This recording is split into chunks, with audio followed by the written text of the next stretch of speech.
할렐루야, 반갑습니다. 거룩한 주일, 좋은 아침 함께 예배드림의 기쁨이 됩니다. 지난 시간 우리는요, 현세에 받는 100배의 복에 대해서 말씀을 나눴습니다. 현세에 받는 100배의 복은 예수 그리스도를 받는 것이고요. 그 복을 받는 자들은 박해를 겸하여 받는다라고 했습니다. 근데 사람들은요, 예수님과 함께 영광을 받기는 좋아하지만 예수님과 같이 고난받기는 좋아하지 않습니다. 예수님께서 예루살렘 성으로 입성을 하게 되는데요. 그때 사람들은 호산나를 외치면서 모두 그분을 환영합니다. 그러나 예수님께서 로마 병사들에게 붙잡혀서 골고다 언덕길에 오르셨을 때는요, 그 사람들은 모두 예수님을 버리고 떠나갑니다. 그러나 성경은요, 성도가 영광을 받기 위해서는 그분과 같이 고난을 받아야 한다라고 말씀을 합니다. 로마서 8장 17절 말씀에 보면요, 이렇게 말씀을 하죠. 제가 읽어드리겠습니다. 자녀임은 또한 상속자, 곧 하나님의 상속자요, 그리스도와 함께한 상속자니 우리가 그와 함께 영광을 받기 위하여 고난도 함께 받아야 할 것이니라. 그리고 성경은 또 이어서 그 현재의 고난은 그러나 장차 성도에게 나타날 영광과는 비교할 수 없다라고 말씀을 합니다. 그 다음 구절 로마서 8장 18절 제가 읽습니다. 생각하건대 현재의 고난은 장차 우리에게 나타날 영광과 비교할 수 없도다. 아멘. 이것이 성도가 이 세상 가운데 살아갈 수 있는 힘의 근원입니다. 그래서 오늘은요, 고난이 성도에게 유익하게 작용하는 이유는 그것이 성도를 그리스도께 연합시키기 때문이다. 다시 한번, 고난이 성도에게 유익하게 작용하는 이유는 그것이 성도를 그리스도께 연합시키기 때문이다 라는 제목으로 성도가 이 세상에서 받는 고난의 본질이 무엇인지, 우리가 고난의 본질이 무엇인지를 알아야 그 고난을 이겨낼 수 있죠. 그리고 그 고난 가운데 성도는 실제 어떤 유익을 얻게 되는지에 대해서 말씀을 전하도록 하겠습니다. 오늘 본문은 짧아요. 누가복음 18장 31절에 34절까지 말씀인데요. 이 말씀을 제가 한번 간단히 다시 쭉 읽어보도록 하겠습니다. 예수께서 12제자를 데리시고 이르시되 보라 우리가 예루살렘으로 올라가노니 선지자들을 통하여 기록된 모든 것이 인자에게 응하리라. 인자가 이방인들에게 넘겨져, 여기서 이방인들은 로마인들 말하는 거예요. 희롱을 당하고 능욕을 당하고 침뱉음을 당하겠으나 그들은 채찍질하고 그를 죽일 것이나 3인칭 시점을 썼지만 누가 봐도 예수님 자신을 말하는 것이죠. 그는 3일 만에 살아나리라 하시되 제자들이 이것을 하나도 깨닫지 못하였으니, 왜 깨닫지 못했습니까? 말씀이 감추어졌기 때문이죠. 성령이 아직 오시기 전이었기 때문이죠. 그들이 그 이르신 바를 알지 못하였더라 라는 것이 오늘 본문 내용입니다. 본문을 통해서 예수님은 제자들에게 이제 예루살렘으로 올라가기 직전이에요. 이 시점은 이제 내가 예루살렘에 올라가면 이런 일들이 있을 것이다 라고 말씀하셨어요. 제자들이 이해를 못했습니다. 하나도 알아듣질 못합니다. 사실 예수님께서 지금 예루살렘에 올라가서 핍박과 고난을 받고 십자가에서 죽고 3일 만에 부활하신다는 말씀을요, 처음 하신 게 아니죠. 그 전에 두 번이나 했었어요. 오늘 이 본문에는 세 번째 하시는 말씀입니다. 첫 번째는 언제 하셨냐면 빌립보 가이사라 지역에 갔을 때 비로소 이제 예수님이 말씀을 하십니다. 내가 예루살렘 성에서 고난을 받고 죽고 부활할 거다. 그리고 두 번째는 변화산에서 이제 내려올 때 제자들에게 또 말씀을 전했어요. 그때도 제자들은 서로 수근수근거려. 저것이 무슨 말이냐 이해를 못합니다. 오늘 다시 한번 마지막으로 말씀하셨는데도 불구하고 제자들이 이때도 깨닫지 못했습니다. 자, 제자들이 3번씩이나 예수님께 이 말씀을 들으면서도요, 깨닫지 못한 이유는 무엇일까요?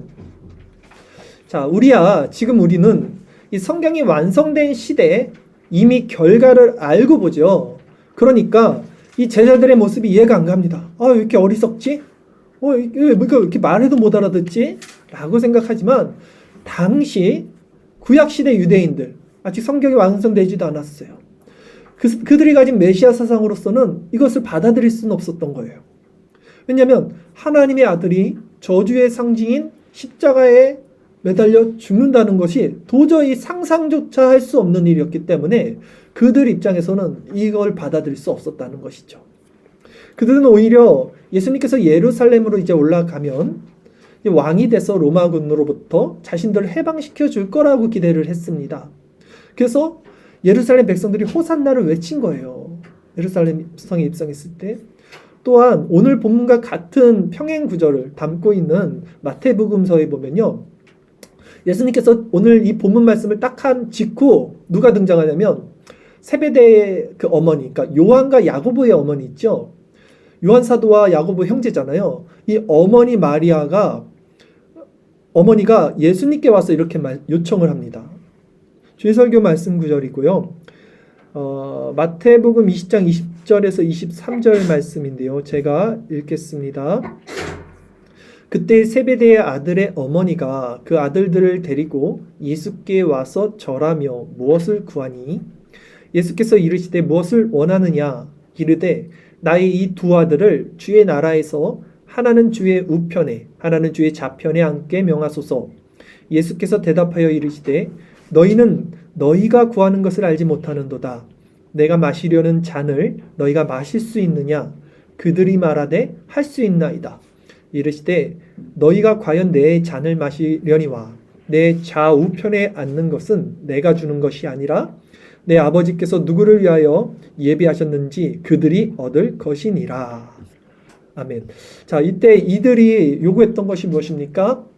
주의 나라가 왔을 때 주의 좌편과 우편에 앉게 해주세요 라고 요청을 했는데, 주의 나라라는 것은요, 이들 관점에서는 이 세상에서 핍박을 받고 죽어서 가는 천국이 주의 나라가 아니라 이 땅 가운데 로마의 압제에서 자신을 해방해줄 그 나라, 다윗 왕조를 다시 세울 그 나라, 그런 나라를 주의 나라로 보고 그 강력한 국가가 일어나면 이제 자신들이 의정 자의정 한 자리씩 달라, 이 요청을 한 거예요. 그 어머니는.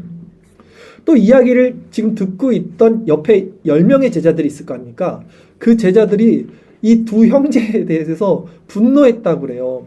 마태복음 20장 24절 말씀 다음 구절도 제가 읽겠습니다. 열 제자가 듣고 그 두 형제에 대하여 분이 여기거늘.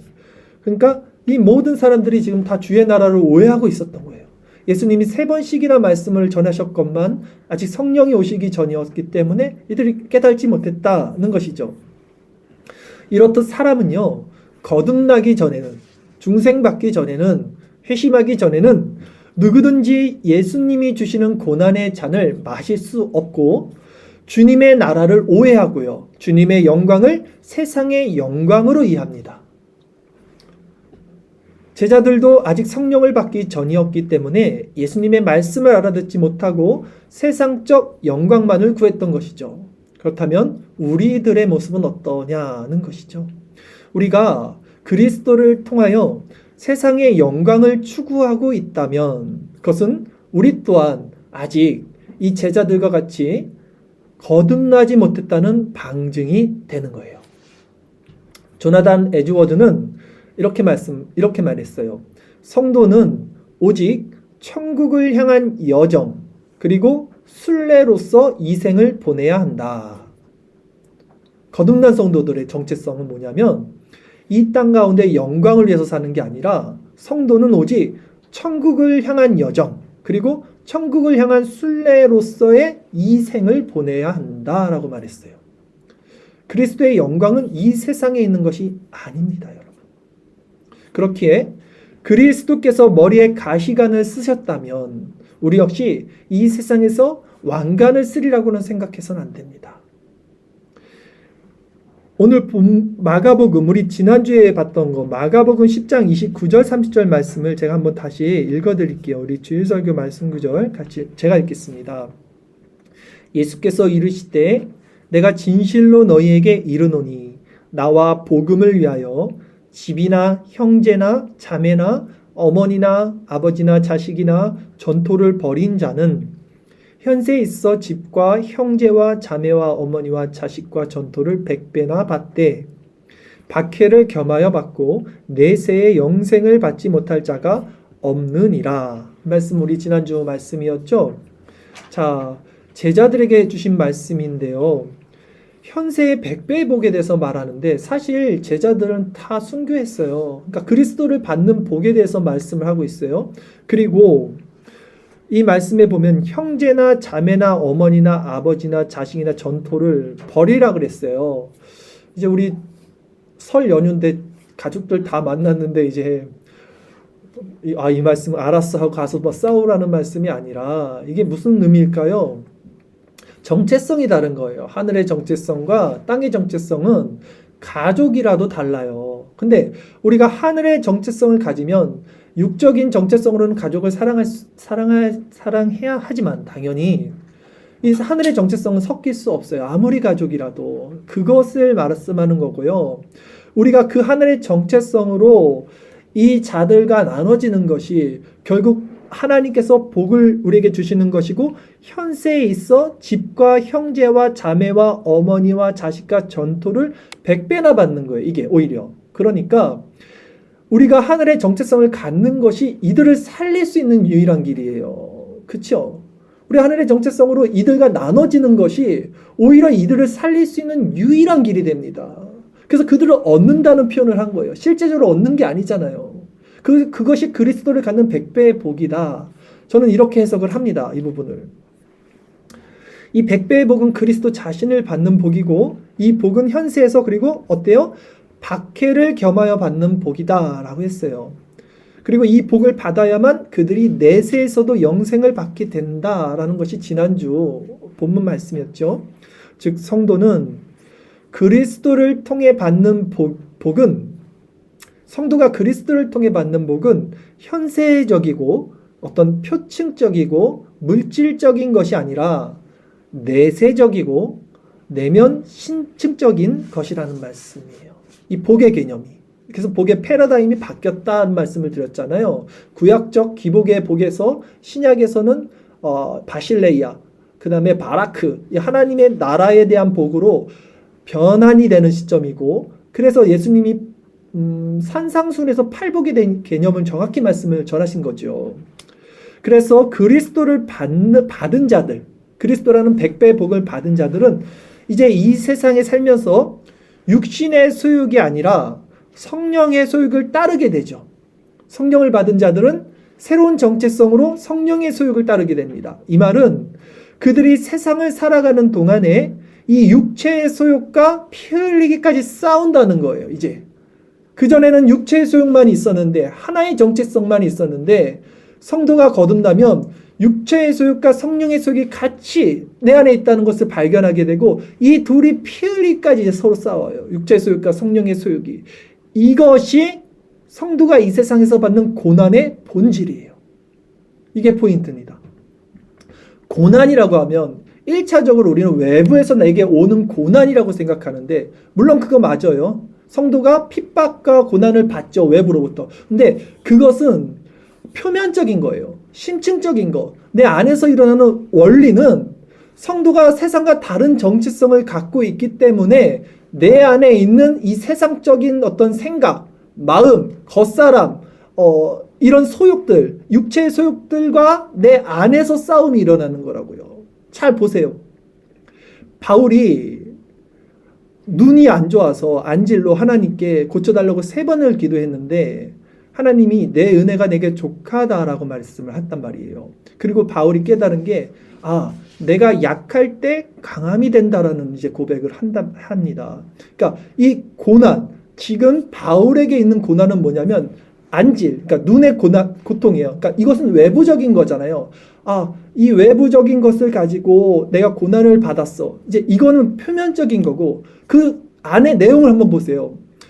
바울이 지금 눈이 안 보였어요. 그래서 구했단 말이에요. 뭘 구한 거예요? 나 보고 싶어요. 나 보고 싶어요. 나는 지금 보고 싶습니다. 그러니까 예수님 보고 싶습니다. 그러나 하나님이 어떻게 말했냐면 내 은혜가 내게 족하다. 이미 내 안에 있는 것으로 하나님께서 채워주셨다. 그러니까 바울이 그걸 깨닫고 이게 내가 약할 때, 그러니까 이 약하다는 게 눈이 약하다는 것일 수도 있지만 1차적으로는 2차적으로는 내가 아직도 내 마음속에서 원하는 건 세상적인 거구나. 난 보고 싶은 거야. 세상적인 거. 난 세상에서 살고 싶은 거야. 난 세상에서 힘을 얻고 싶은 거야. 난 세상 이거잖아요. 눈이 보고 싶다는 게 뭔가 세상 사람들처럼 하고 싶다는 거잖아요. 근데 하나님 그거 필요 없다 그러잖아요. 내 은혜는 이미 좋게. 이미 족하다는 건 뭐예요? 내면서 이미 뭔가를 충만하게 주셨다는 거예요. 바울이 그걸 깨닫고 내가 이 약할 때, 내가 이 겉사람, 내가 육체의 소욕 가운데 살면서 나를 계속 내가 아직도 세상 거를 추구하고 있는 거, 내가 아직도 보고 싶다고 말하는 거. 근데 이걸 내가 깨달았어요. 내가 아직도 약하구나. 내가 아직도 육체의 소욕을 잡고 있구나. 그래서 내가 약할 때 내가 강함이 돼. 그래서 내 은혜가 내게 족하다. 그렇지. 내게는 그리스도가 있습니다. 그리스도만으로 나는 괜찮습니다로 가게 되잖아요. 이 육체의 소욕을 가지고. 그게 내가 약할 때 강함된다는 의미인 거예요. 예수님은요, 너희가 세상에 속하였으면 세상이 자기의 것을 사랑할 것이나 너희는 세상에 속한 자가 아니요 도리어 내가 너희를 세상에서 택하였기 때문에 세상이 너희를 미워한다고 말씀하셨어요. 세상이 너희를 미워한다고 말씀하셨어요. 이것이 장차 우리가 나타날 영광을 받기 위해서 그와 함께 고난을 받아야 한다는 말씀이에요. 그렇다면 여러분, 세상에서 이 고난을 받는 성도의 모습에는 어떤 특징이 있을까요? 제가 고난의 본질에 대해서 먼저 말씀을 드렸습니다. 고난의 본질이 뭐였어요? 육체의 소욕을 따르려는 내 마음의 상태가 본질이에요. 이게 성도가 받는 고난의 본질이라고요. 예. 그러면 이 고난을 받는 성도의 모습, 이 피 흘리까지 죄와 싸우는, 성령의 소욕을 붙잡고 싸우는 이 성도들의 특징이 뭐가 있냐? 3가지를 말씀드릴게요. 첫 번째는 이 사람들은 삶 가운데 하나님을 경외합니다. 하나님을 두려워하고 공경해요. 왜냐하면 이 사람들은 고난이 어디서 오는지 알아요. 하나님의 공의의 심판에서 온다는 걸 알아요. 내가 지금 고난을 받고 있다는 것이 뭔가 하나님의 뜻 가운데서 일어난다는 걸 알아요. 그래서 함부로 행동하지 않습니다. 절대. 그래서 경건하게 살아요. 이 사람들의 특징은. 물론 그 고난이 어디서 오는지는 알 수 없어요. 그들의 죄일 수도 있고요. 하나님의 테스트일 수도 있습니다. 그러나 모든 고난의 본질은 죄예요. 결국은. 그래서 그들은 항상 삶 가운데 하나님을 경외하고 경건하게 살아간다는 특징이 있습니다. 이들은 하나님의 공의의 속성을 알기 때문에 절대 세상 가운데 자신의 정욕대로 살지 않습니다. 아차 하고 이 정욕대로 살면 우리가 늘 보잖아요. 다윗의 모습을 통해서도 말씀 묵상을 통해서도 이 죄를 하나님은 간과하지 않으신다는 것을. 자신의 정욕대로 살면 반드시 하나님의 징계가 있다는 것을 이들은 알고 있어요. 그리고 뼈저리게 경험을 한 자들입니다. 고린도전서 11장 32절 말씀에요. 이렇게 말씀을 하고 있어요. 제가 읽겠습니다. 우리가 판단을 받는 것은 주께 징계를 받는 것이니 이는 우리로 세상과 함께 정죄함을 받지 않게 하려 하심이라. 우리가 지금 하나님께 판단을 받는 것은, 징계를 받는 것은 하나님 우리를 죽이시는 게 아니라 우리로 세상과 함께 정죄함을 받지 않기 위해서 나를 지금 징계하신다는 것을 이들은 안다는 거예요. 이렇듯 하나님은 자신의 백성들에게 징계의 회초리를 들면서 그들을 세상에서 이제 건지십니다. 그래서 시편 기자는 시편 34편 19절에서 이렇게 고백을 합니다. 의인은 고난이 많으나 여호와께서 그의 모든 고난에서 건지시는도다. 아멘. 의인은 고난이 많습니다. 잠언서 13장 24절에는 또 이렇게 말씀합니다. 매를 아끼는 자는 그의 자식을 미워함이라. 자식을 사랑하는 자는 근실히 징계하느니라. 아멘. 이것이 죄를 억제시키는 기능으로서의 율법의 용법이기도 해요. 사실. 하나님은 공의로우신 분이시구나. 내가 하나님을 경외하지 않으면 내가 벌을 받는구나. 이게 율법의 기능이거든요. 그래서 다윗은요. 내가 사망의 음침한 골짜기로 다닐지라도 해를 두려워하지 않을 것은 주의 지팡이와 막대기가 나를 안위하신다는 표현을 쓴다는 거예요. 나와 함께 하신다는 거예요. 주의 지팡이와 막대기가 뭡니까? 막대기는 동물들, 해치는 동물들을 막는 거고, 지팡이는 양들을 이렇게 모는 거예요. 어쨌든 징계의 역할이 필요한 거죠. 그래서 이 세상 가운데 이 고난을 받는 성도의 첫 번째 모습은 무엇이었습니까? 하나님을 경외하는 삶. 경건한 삶을 추구할 수밖에 없어요. 이들은 하나님의 공의의 심판을 두려워합니다. 두 번째, 세상에서 고난을 받는 성도의 모습은요, 이들은 항상 기도한다는 특징이 있어요. 왜 기도를 하냐면 고난은 기도의 영을 깨우기 때문입니다. 고난은 우리로 하여금 기도의 영을 깨워요. 그 요나 아시잖아요. 구약에 나오는 요나는요, 배에 타고 있을 때 그 배 밑층에 내려가서 잠을 잤어요. 그러나 고래 뱃속에 있을 때는 어떻게 해요? 3일 밤낮 기도합니다. 고난은 성도로 하여금 영을 깨워서 기도하게 만들어요. 인간은 고난이 없으면 기도하지 않습니다. 고난이 있을 때 인간은 하나님께 나가고 하나님을 간절히 찾게 됩니다. 때문에 육체의 소욕을 제어하며 성령의 소욕을 따르는 자들, 이것이 고난과 핍박이라 그랬잖아요. 이 싸움을 하는 사람들은 반드시 기도할 수밖에 없는 거예요. 이게 내가 기도하지 않으면 이길 수가 없으니까 그들은 기도를 통해서 힘을 얻고 육체의 소욕을 이길 수 있게 되기 때문입니다. 야고보서 5장 13절 말씀에 이렇게 말씀을 합니다. 야고보 사도는 너희 중에 고난당하는 자가 있느냐? 그는 기도할 것이요. 실제 저도 하루 중 새벽에 기도하는 시간이 하루의 시간 중에 가장 행복해요. 아직 세상으로 제가 나가기 전, 세상의 그 전쟁터에 휩싸이기 전에 주님과 온전히 하나됨을 통해서 가장 포근한 안정과 충만을 그 새벽에 누립니다. 만약 여러분이 깨어서 기도하지 않는다면 여러분은 고난 가운데 있는 자들이 아닐 수 있어요. 아직 고래 뱃속에 있는 것이 아닐 수 있어요. 그냥 배 안에 누워 있는 것이죠. 그러나 아무 고난 없이 편안하게 여러분이 계획한 그 목적지를 향해 가는 여러분의 인생의 배는요, 결국 하나님의 심판 가운데 놓이게 된다는 사실을 반드시 기억하십시오. 편안한 게 좋은 게 아니에요. 반드시 영적으로 고난을 받고 핍박을 받는 자들은 기도할 수밖에 없고 하나님을 붙잡을 수밖에 없는 필연성이 생긴다는 거예요.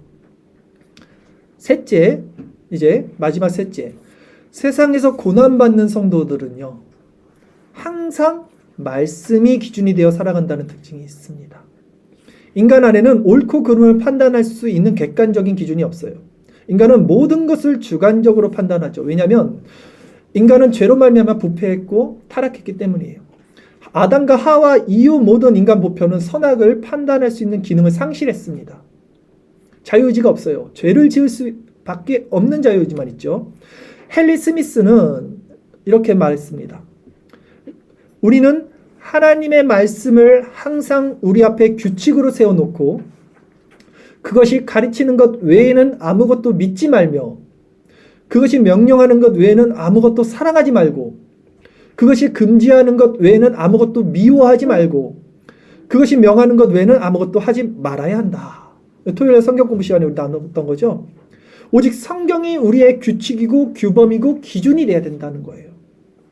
시편 119편 92절 말씀, 주의 법이 나의 즐거움이 되지 아니하였다면 내가 내 고난 중에 멸망하였으리다. 주님의 법이 나를 지켜주시지 않았다면, 그것이 나의 즐거움이 되지 않았다면 나는 이미 이 세상 가운데 멸망했을 겁니다. 우리의 고백 아닙니까? 모든 믿는 자들은 이렇듯 이 고난받는 삶 가운데서 말씀을 붙잡고 살 수밖에 없다는 거예요.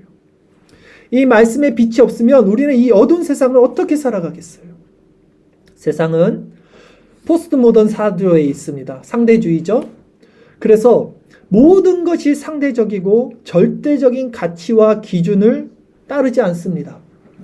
그러기에 스스로도 또 믿을 수 없는 우리 자신이 절대적으로 믿고 따를 수 있는 유일한 기준은 오직 성경 말씀 밖에는 없습니다. 그래서 고난받는 성도는 항상 말씀이 기준이 되고 그 말씀을 따라 산다는 특징이 있는 거예요. 지금까지 우리는 성도가 이 땅 가운데 받는 고난의 본질, 그리고 그 고난받는 성도의 모습의 특징 세 가지를 살펴봤습니다. 성도가 세상에서 받는 고난의 본질이 무엇이었습니까? 성령을 따라 육체의 소욕과 싸우는 삶이었어요. 육체의 소욕과 싸우는 게 고난이에요. 이게 포인트입니다. 이걸 기억하셔야 돼요. 그 고난 받는 자의 특징 첫 번째는 뭐였어요? 하나님의 공의를 알기 때문에 하나님 앞에 함부로 행동하지 않고 경외함으로 경건하게 살아간다는 것. 둘째는 육체의 소욕과 싸우는 이 고난이 있기 때문에 이들에게는 항상 깨어서 기도할 수밖에 없다는 것. 그리스도께 붙어 있어야 되기 때문에 기도할 수밖에 없는 상태가 된다는 것. 셋째는 이 포스트 모던 사상에 젖은 세상을 사랑하지 않고 오직 유일한 기준, 캐논, 잣대인 말씀으로서 그 기준을 잡고 살아간다는 것, 이 특징이 있습니다. 저와 여러분 모두 이 세 가지 특징을 다 삶 가운데 모습으로 담고 살기를 바랍니다. 그렇다면 이번에는 교회 안에 있지만, 교회 공동체에 속해 있지만 성령의 소욕을 따르지 않고, 그러니까 피 흘리기까지 싸우지 않고 육체의 소욕을 따르는, 그래서 경건하지 않은 자들의 모습과 특징 세 가지에 대해서 한번 살펴볼게요. 첫째, 그들은 세상을 사랑합니다. 그래서 육체의 소욕을 고난이라고 느끼지 못해요. 제가 지금 고난의 본질이 육체의 소욕과 싸우는 것이라는 것을 계속해서 강조해서 지금 계속 설명하는 게 이거를 이해를 못해요. 육체의 소욕을 고난이라고 느끼질 않아요. 자연스러운 거라고 느끼죠. 그리고 오히려 육체의 소욕이 현세에 주어지는 복이라고 느껴요, 사람들이. 그걸 추구한다고요. 이게 계복주의잖아요. 육체의 소욕, 그게 복이라고 생각해요. 그러나 육체의 소욕은요, 그것을 따르는 자들의 영혼을 강팍하게 하고요. 그의 눈과 마음에서 십자가를 사라지게 하고요. 그 마음을 높여요. 그리고 자신을 사랑하게 하고요. 그래서 결국 그 영혼을 빼앗아갑니다. 잠시는 세상의 그 달콤함으로 와, 하나님이 이거 주셨어. 와, 행복하다, 기쁘다. 이럴 수 있지만, 그의 눈과 마음이 그렇게 가려질 수 있지만 그 마음에는요, 긍휼함이나 낮아짐이나 이웃을 사랑하는 것이 없기 때문에 그리스도의 마음에서는 점점 멀어질 수밖에 없어요. 이게 첫째, 세상을 사랑하는 사람들의 모습이에요. 둘째, 육체의 소욕을 따르는 신앙인들의 특징은요, 그들이 자신의 것으로 하나님께 드린다는 거예요. 이게 무슨 말이냐면, 자신의 것으로 하나님께 드린다는 게 무슨 말이냐면, 자신이 원하고 좋아하는 부분에서는 그리스도를 따라요, 이 사람들이 보면. 그런데 그분이 가신 그 고난의 길, 십자가의 길에서는 멍에를 함께 매지 않습니다. 성경에 나오는 에서 아시죠? 에서는요, 자신이 사냥해온 고기를 이렇게 요리해서 별미로 아버지께 드리잖아요, 이삭이. 아버지가 그걸 되게 좋아했다 그랬어요. 그런데 가만히 보세요. 에서가 정말 아버지를 사랑해서 드린 게 아니에요. 에서는요, 그냥 사냥을 좋아하는 사람이었어. 사냥. 자기가 그냥 사냥을 좋아해서 그걸 가지고 드리니까 아버지가 좋아했던 거예요. 그런데 자기가 싫어하는 건 안 해요. 분명히 이방 여자들과 결혼하면 안 돼요. 그러나 부모님의 뜻을 어기고 이방 여자와 결혼해요. 즉, 육체의 소욕을 따르는 사람들의 신앙인들의 특징이 이렇다는 거예요, 여러분. 내가 좋아하는 것, 그것에서는 하나님을 섬긴다고 하지만 실상 내가 원하지 않는 것들에서는 그분을 따르지 않아요. 그러면서도 스스로는 하나님을 섬긴다고 착각한 가증스러운 행동을 합니다. 우리 자신을 한번 점검해 보세요. 교회 안에서도 마찬가지입니다. 남들이 하기 싫어하는 일들이 있을 거예요. 섬기는 일들이 있을 거예요. 근데 정말 우리가 그런 일들을 마음으로, 하나님을 사랑하는 마음으로, 지체들을 사랑하는 마음으로 하는지, 아니면 그냥 이건 내가 잘하니까, 내가 좋아하니까, 그래서 물론 달란트로서 그 소명도 있을 수 있어요. 그러나 본질적으로 하나님을 따른다는 것은 그 고난의 길로 따라가는 거예요. 영광의 길을 따라가는 게 아닙니다. 예를 들어서 예배 가운데 이런 모습 많이 보잖아요. 우리는 그런 예배 형태를 취하진 않지만 찬양이 나오면 막 두 손 들고 눈물을 흘려요, 사람들이. 근데 이제 찬양이 끝나고 목사님 설교 시간이 딱 시작되면 졸아요. 이게 뭐라는 거야, 이게. 자기가 좋아하는 것만 하는 거예요, 예배 드리는 데서도. 성령 충만 받았다고 막 좋아하다가 울고불고 하다가 정작 말씀 때는 왜 좋냐고요. 사람들의 모습이 이래요. 결국 그들은 예루살렘 성 앞에서 호산나를 외치며 호기롭게 예수님을 환영하는 자들 같지만 골고다 언덕에서는 오히려 예수님을 외면하고 욕하고 저주했던 자들과 같다는 거예요. 이게 육체의 속을 따르는 신앙인의 두 번째 특징이었던 거예요. 자신이 원하는 것, 자신이 잘하는 것, 자신이 좋아하는 것만으로 하나님을 섬기는 모습. 에서와 같은 자들. 세 번째, 육체의 소욕을 따르는 신앙인들의 특징은 육신의 소욕 가운데 살면서도 그들이 아무 문제가 없어요. 아무 문제가 없어요. 이게 무슨 말이냐면 하나님이 내리시는 최고의 형벌은 뭐냐면 여러분, 죄를 지어도 징계하지 않는 거예요. 이게 가장 무서운 죄입니다. 육이라 그러잖아요. 생각해 보십시오. 애굽이란 나라 아시죠? 굉장히 번성하고 잘 사는 강대국이었어요. 그런데 애굽이란 나라는 하나님이 없어요. 그럼에도 너무 한평생 잘 먹고 잘 사는 나라였어요. 부유한 강국이었다고요. 그러나 하나님은 그 나라에 전혀 관심이 없어요. 애굽 사람들한테 관심이 있다는 게 성경에 나온 게 한 구절도 없어요. 오히려 택자들을 그 나라에서 건져내십니다. 그들이 잘 먹고 잘 사는 거 관심 없어요, 하나님이. 하나님은 오직 택한 자녀들에게만 관심이 있어요. 그러기에 하나님은 자신의 백성들을 그 애굽에서 건져내서 오히려 어디로 이끕니까? 광야로 이끌어서 고난을 줘요. 왜 자녀들에게 고난을 줍니까? 애굽에 있으면 부추도 먹고 좋은 것도 먹고 그래도 살았는데 고난을 통해서 그들로 하여금 하나님이 누구신지를 알게 하고 그분을 전적으로 의지하고 세상을 사랑하지 않게 하기 위해서, 즉 이게 복이라는 거예요. 이 복을 주시기 위해서 고난을 주는 거예요. 신명기 8장 15절 16절 말씀인데요. 제가 읽겠습니다. 너를 인도하여 그 광대하고 위험한 광야 곧 불뱀과 정갈이 있고 물이 없는 건조한 땅을 지나게 하셨으며 또 너를 위하여 단단한 반석에서 물을 내셨으며 내 조상들도 알지 못하던 만나를 광야에서 내게 먹이셨나니 이는 다 너를 낮추시며 너를 시험하사 마침내 내게 복을 주려 하심이었느니라. 아멘. 여러분, 고난 없는 영광 없습니다. 고난을 통해서 복이 온다고요. 그리스도라는 복이. 그리스도의 십자가를 함께 질 때 우리는 복을 얻는 것입니다. 그러기에 신앙생활을 제대로 안 하면서도 성령을 따라 살지 않으면서도 육체의 소욕대로 살고 있으면서도 세상적으로 잘 풀리고 형통하게 되는 자들은요, 오히려 그것이 유기일 수 있다. 가장 큰 징계일 수 있다. 저주일 수 있다라는 말입니다. 우리도 남의 자식 안 혼냅니다. 요즘 세상에 남의 자식이 뭐라 싫은 소리도 안 해요. 그렇죠. 하나님도 마찬가지지 않겠습니까? 자기 자녀들한테 관심 있고 그 자녀들 때리는 거야, 하나님이. 애굽 애들 잘 살든 먹든 뭐 상관이 있어요? 지옥 갈 땔감들인데.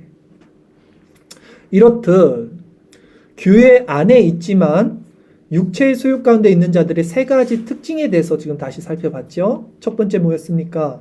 그들이 세상을 사랑한다는 거예요. 육체의 소욕 가운데 너무 절여 있어 그냥. 둘째는 뭐였습니까? 자신이 좋아하는 일에만 하나님을 섬긴다는 거예요. 십자가의 고난의 길은 따라가지 않습니다. 남들이 하기 싫은 일은 안 해요. 셋째는 무엇입니까? 근데 그렇게 신앙생활 하는데도 뭔가 잘 풀리는 것 같고 하나님의 징계가 없고 나름 훌륭한 종교인으로 취향받고 그렇게 산다는, 세상 가운데 형통한다는 것. 이 특징이 있다는 거예요. 그렇다면 마지막으로 이제 고난이 성도에게 주는 유익이 무엇인지에 대해서 말씀을 전하겠습니다. 고난이 성도에게 주는 유익. 그리스도의 생애를 한번 여러분 생각해 보십시오. 그리스도의 삶은 고난의 연속이셨어요. 그는 세상에서 머리 둘 곳도 없으셨고요. 온갖 모함과 핍박과 공생의 기간 내내 그 험담과 그 모욕과 그 수치와 그 핍박을 받으셨습니다. 그리고 결국 그분은 죄가 없으셨지만 죄인인 우리를 대신해서 하나님의 저주의 상징인 십자가에 매달려 돌아가셨죠. 성경은 성도가 그리스도께서 받으신 이 고난에 참여해야 하는 이유에 대해서 다음과 같이 말씀을 하셔요. 베드로전서 4장 1, 2절 말씀. 이 말씀이 가장 중요해요. 오늘 본문, 오늘 설교에서 함께 보겠습니다. 제가 읽겠습니다. 그리스도께서 이미 육체의 고난을 받으셨으니 너희도 같은 마음으로 갑옷을 삼으라. 이는 육체의 고난을 받은 자는 죄를 그쳤음이니 그 후로는 다시 사람의 정욕을 따르지 않고 하나님의 뜻을 따라 육체의 남은 때를 살게 하려 함이라. 아멘.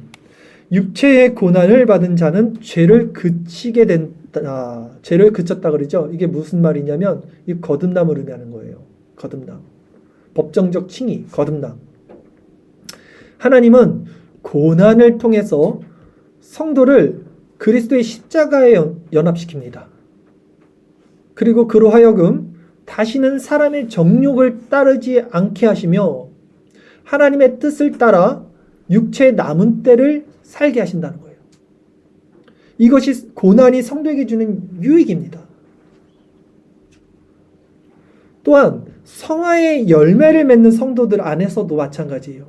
잔존하는 죄가 있죠. 우리는 그 죄로 말미암아 겪는 이 고난은요, 성도로 하여금 더욱 그리스도를 찾게 해요. 그리고 그분을 구하게 하고 그분 안에 거하게 함으로 결국은 그것 또한 고난이 성도에게 주는 유익이 됩니다. 그러니까 고난이 성도에게 주는 유익은 그리스도와 연합시킨다는 거예요. 우리를. 이렇듯 성도는 고난을 통해 약해짐으로 하나님의 능력을 받게 된다는 거예요. 아까 말씀드렸잖아요. 바울이 자기 눈에 대해서 하나님께 구했지만 하나님은 그거 주지 않았다고요. 네. 육체의 소욕 가운데 있는 것을 주지 않는다고요. 내 은혜가 내가 족하다. 그러니까 바울이 깨달은 거예요. 내가 약할 때 내가 강함이 되는구나. 내가 육체의 소욕을 아직도 구하고 있는 여전히 죄 가운데 있는 죄인인데 내가 그것을 통해서 그리스도를 바라보게 되는구나. 그래서 그리스도 안에 있으니 이 약함이 내게 강함이 되는구나. 이걸 깨달은 거라는 거예요. 그러므로 여러분, 육체의 소욕으로 말미암아 고난을 받을 때 그리스도 안으로 피하십시오. 내가 이렇게 살면 안 되는데. 내가 세상을 사랑하고 있어요. 내가 하나님의 법대로 살지 않아요. 내가 세상적인 생각이 자꾸 내 안에 밀려 들어옵니다. 내가 세상 사람들과 같은 가치관으로 살아요. 이때 우리 안에서 싸움이 일어난다고요. 분명히. 내가 이러면 안 되는데. 이러면 안 되는데. 그럴 수밖에 없다고요. 그럴 수밖에 없어요. 우리는 그럴 수밖에 없는 존재라는 걸 깨닫고 그럴 때 그리스도로 나가는 거예요. 율법주의로 빠지지 마시고 이러면 안 되는 데가 아니라 이럴 수밖에 없구나를 깨닫고 그 비참한 모습 가운데서만 그리스도께 나갈 수 있게 된다는 거예요.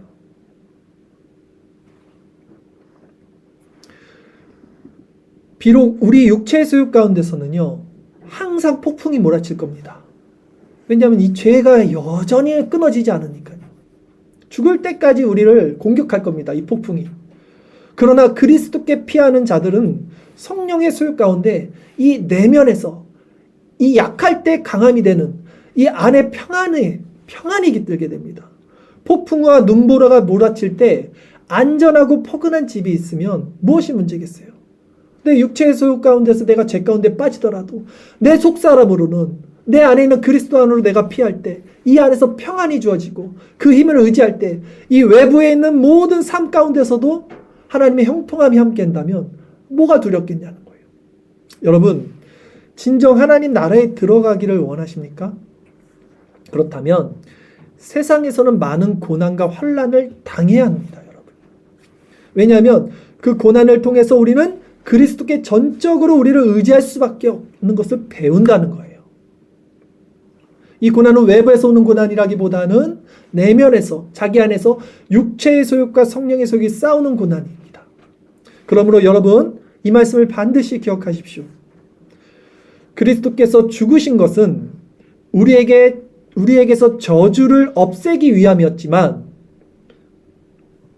십자가를 없애기 위함은 아니었다는 사실을 기억하세요.